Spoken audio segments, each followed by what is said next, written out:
오늘 하세나 본문은 누가복음 6장 27절에서 36절까지의 말씀입니다. 그러나 내 말을 듣고 있는 너희에게 내가 말한다. 너희의 원수를 사랑하여라. 너희를 미워하는 사람들에게 잘해주고 너희를 저주하는 사람들을 축복하고 너희를 모욕하는 사람들을 위하여 기도하여라. 내 뺨을 치는 사람에게는 다른 쪽 뺨도 돌려대고 내 겉옷을 빼앗는 사람에게는 속옷도 거절하지 말아라.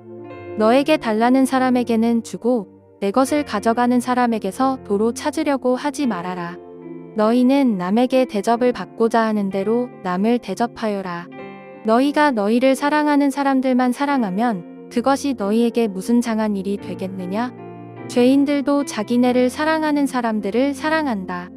너희를 좋게 대하여 주는 사람들에게만 너희가 좋게 대하면 그것이 너희에게 무슨 장한 일이 되겠느냐? 죄인들도 그만한 일은 한다. 도로 받을 생각으로 남에게 꾸어주면 그것이 너희에게 무슨 장한 일이 되겠느냐? 죄인들도 고스란히 되받을 요량으로 죄인들에게 꾸어준다. 그러나 너희는 너희 원수를 사랑하고 좋게 대하여 주고 또 아무것도 바라지 말고 꾸어 주어라. 그리하면 너희는 큰 상을 받을 것이요 더없이 높으신 분의 아들이 될 것이다. 그분은 은혜를 모르는 사람들과 악한 사람들에게도 인자하시다. 너희의 아버지께서 자비로우신 것 같이 너희도 자비로운 사람이 되어라. 오늘 27절부터 31절까지의 말씀은 예수님이 참 동의하기 어려운 이야기를 꺼내고 계세요. 원수를 사랑하고 미워하는 자에게 잘해주면서 자신을 저주하는 사람들을 축복하고 모욕하는 사람들을 위해서 기도하며 이 뺨을 맞으면 다른 쪽도 내어주고 누군가 내 겉옷을 빼앗으면 이 속옷도 내어주고 그리고 나에게 무언가 달라고 요구하는 사람들에게 돌려받기를 바라지 않고 먼저 남을 대접하라고 주님이 말씀을 하시는데요. 성도님들은 이렇게 사실 수 있으세요? 저는 이렇게 하지 못할 것 같다는 생각을 해보게 됩니다. 나를 미워하는 그 원수와 같은 인간들을 우리는 어떻게 해야 하나요? 당연히 더 미워하고 복수해야 합니다. 우리를 저주하고 모욕하는 자들이 있다라고 하시면 어떻게 하실 거예요? 가만히 있으면 안 되죠. 같이 저주를 퍼붓고 더 심하게 욕을 해줘야 합니다. 심지어 내 뺨을 때렸다. 다른 쪽도 때려달라 이렇게 내어줄 수 있을까요? 아니요. 바로 멱살부터 잡아야 하는 거 아닐까요? 또한 세상 사는 이치가 기브 앤 테이크로 되어 있는데 바보처럼 나의 것을 남에게 이제 거저줄 수 있을까요? 아무리 생각해도 예수님이 이 세상을 살아가셨다면 이 세상을 몰라도 너무 모르시는 것 같이 보입니다. 그런데 도대체 왜 예수님은 이러한 말씀을 하시는 걸까요?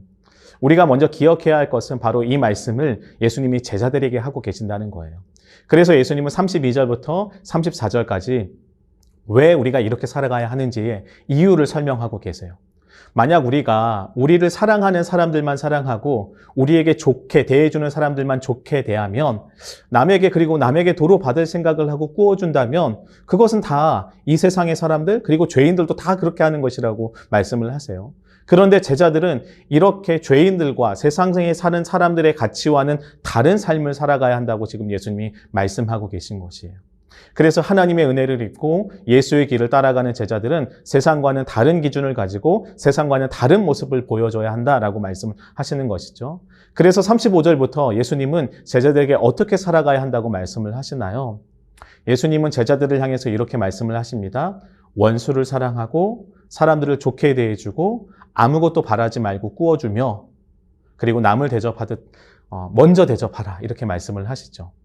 여러분 왜 제자들이 이러한 삶을 살아가야 한다고 말씀하시나요? 바로 우리 하나님 아버지께서 자비로우신 분이시기 때문이라고 예수님은 말씀을 하세요.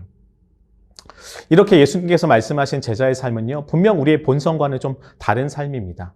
세상의 논리와는 정반대의 삶을 보여주고 있고요. 만약 우리가 우리의 본성대로 우리의 생각대로 살아간다면 우리는 결코 이러한 삶을 살아갈 수 없어요.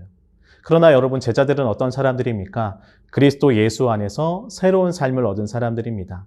하나님 아버지의 자비하심을 통해서 새로운 피조물이 되었고, 그래서 우리는 이제 더 이상 우리의 본성대로, 우리의 생각대로, 세상의 방식대로 살아가는 것이 아니라 우리의 삶의 기준은 하나님 아버지께서 보여주신 그 자비하심 가운데 있음을 기억하며 그 아버지의 자비하심을 닮아서 우리도 이 땅을 살아가게 되는 것이죠.